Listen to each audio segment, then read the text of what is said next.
Thanks, Ryan. New tonight at 10, ABC7 brought you the story on the contaminated groundwater connected to toxic chemicals in a firefighting foam used at Cannon Air Force Base. Thousands of people were affected by the water, including a family dairy. Highland Dairy claims several of their cows were poisoned and died because of chemicals referred to as PFAS. ABC7's Lamaya Harvell has an update on the lawsuit filed in a South Carolina district court. It was a full-service dairy, a livelihood for more than 40 employees. This is our 401k. This is everything we worked for. But after the main source of income was put into quarantine, Highland Dairy has been struggling to stay afloat. We cannot sell the cows, so we have no income on cows or milk.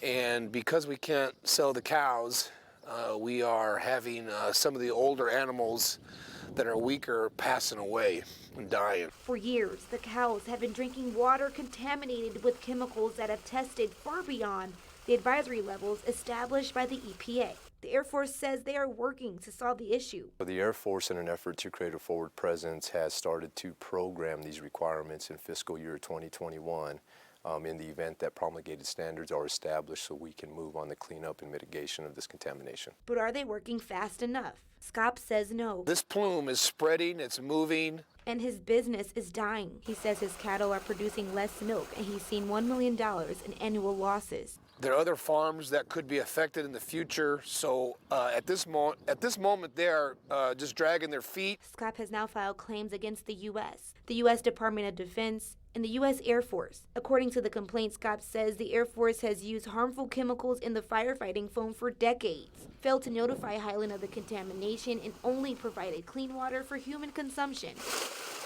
and disregarded water consumption for animals and agriculture. The Air Force says they do not have the legal authority to take action on behalf of products of livestock or agriculture, but the firefighting foam that caused the problem is no longer used. But with the new carbon chain and the new agent, it is more environmentally friendly, but it still does contain PFAS constituents. The claims also allege that Scott's health has also been affected. We went ahead and got our own blood tests, and mine was about 28.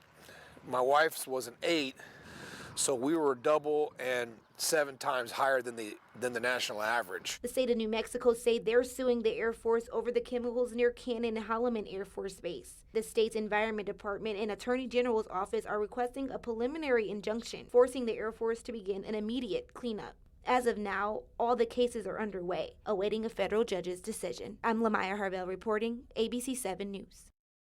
Scott says with no income, he can't afford to buy feed. It cost him $350,000 a month. He's filing claims against the manufacturers and suppliers of the PFAS.